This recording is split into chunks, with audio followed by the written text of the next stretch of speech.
Hi, you guys, and welcome to week 6. This week we are going to be looking at the meta-paradigm concept of nursing.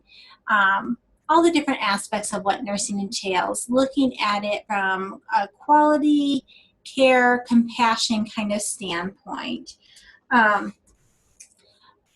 What work do you have to do this week? You are going to start by posting a forum. Want to do your first forum post, which is the 5 most important aspects of the nursing profession. So I want you to kind of think about the profession of nursing. What are 5 aspects that you have really come to value as part of our nursing profession? I want you to write 1 to 2 sentences on each of those 5 aspects and create a posting of about 200 words. Then by Sunday, I would like you to respond to 2 of your peers. I would like you to ideally find somebody that picked at least 1 aspect that's something different than what you did and respond to them. The second forum post that you're going to do for this week is after you have read Roger Bolger. He is a physician. He writes an article entitled Old Wine in New Bottles. What Dr. Bolger is kind of trying to get across is that we as nurses are in a new era, very similar to what Bonnie Wesrick was saying. As more and more technology kind of creeps into our healthcare environment, how can we, as the wine within the bottles, adapt to this new environment and not lose the heart of kind of what made us nurses in the first place? So I want you to work your way through that Bulger article. It can be a little bit of a challenging read. So I even note in my forum post that this is a great time to use at the top of Moodle with kind of a general conversation posting that was really for you guys' benefit. So if you're struggling with that article, I would suggest that you maybe start there with putting out a post to your peers within the class. Hey guys, I'm not really sure I'm understanding this part of Dr. Bolger's article. Seek some clarity that way before you go to your professor, but you can absolutely contact him or her if you need further assistance with that.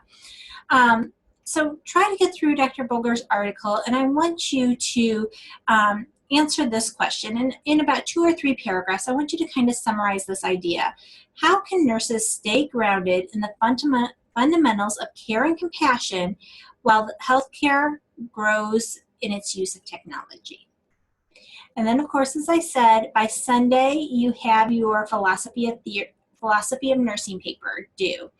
Again, week by week throughout this program, you have been writing papers that have addressed different pieces of this philosophy of nursing. Please do look at the Word document that's posted on Moodle and use that rubric to help guide you in writing this philosophy and theories paper.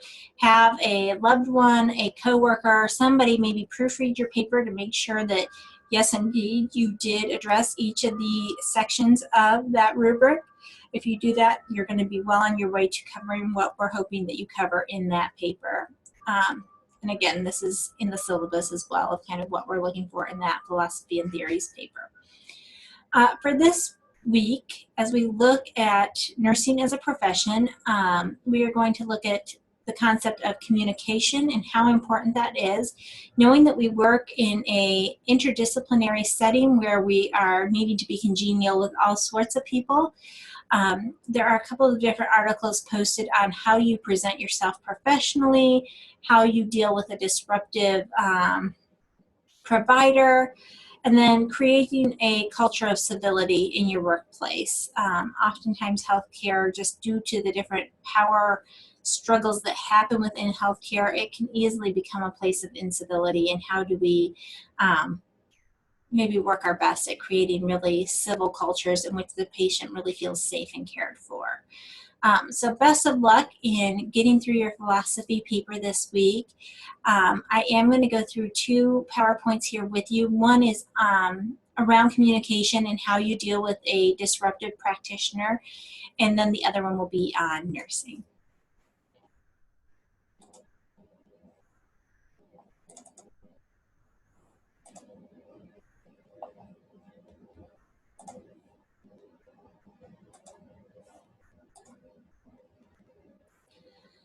So when you have a disruptive physician, or I'm going to call them practitioner, because again, I have worked with many neonatal nurse practitioners, and they can have equally poor behavior from time to time. So again, I prefer to call this a disruptive practitioner rather than physician behavior.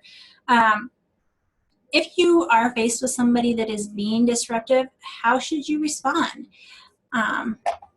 Knowing your chain of command of who you take your concerns to.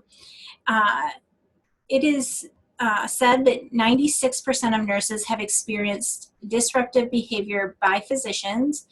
Oftentimes, nurses are the primary victim of this type of kind of violence or outburst. It really serves to undermine patient care. It causes staff to feel dissatisfied, disempowered, all these things which lead to nurses wanting to leave the bedside and just a turnover problem for your facility.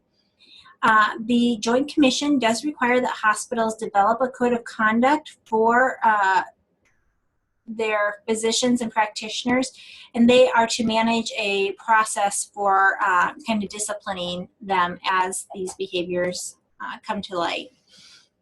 There are 4 types of disruptive behavior that you could be a part of or witness. One is entitled intimidation and violence. I have worked in places where pencils have been thrown. You hear of much worse things than that, but throwing objects, threatening violence, pushing somebody or actually hitting someone, even finger pointing where you're really in someone's personal space or yelling at them, are all tactics of intimidation and violence. Clearly, anytime that inappropriate language or comments are used, these could be racial, ethnic, or socioeconomic slurs. This could be profanity or obscenities, sarcastic, cynical, or demeaning remarks like, oh, of course you didn't do that. I mean, anything that's served to demean somebody or belittle someone can fall under this. Clearly, sexual harassment is never acceptable, and this can include jokes about sex, comments that have a sexual kind of overtone or innuendo to them. The other thing that I think is really interesting, but can be a part of kind of this disruptive practitioner behavior, is just an inappropriate response to patients' needs or staff requests. Maybe you know this doctor that just never gets back to your pages, or you do get a hold of this nurse practitioner and he or she is just really inflexible in responding when you're calling for assistance. There could be retaliatory notes in the medical record, disregarding policies, blaming others for adverse outcomes, and then oddly enough, really rounding at odd hours where they don't have thoughtful consideration to the flow of the unit and what's typical and what really meets the needs of the patient.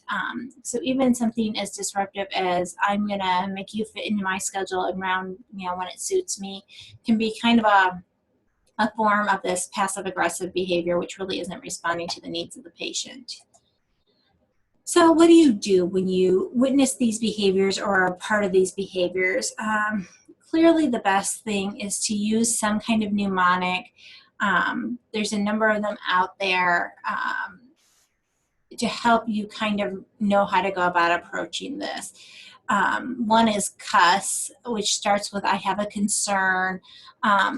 Obviously, talking with the provider about the disruption is maybe the best first step. We do recommend that you have a supervisor there with you so that there's more than just yourself approaching them. Clearly, you would want to file a incident report using your institution's kind of system for this. Once those reports are filed, again, as I said, the Joint Commission has dictated that there be a process in place for reviewing those. And that process is usually that the head of the medical staff is the one that meets with that provider.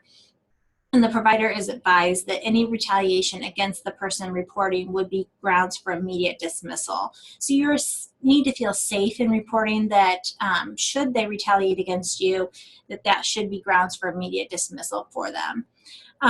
If the person reporting is concerned that the CEO of the agency will investigate and then they will send that on to the president of the medical board. So again, you do have power. If this was to happen to you, you need to do your chain of command in making sure that this is dealt with appropriately.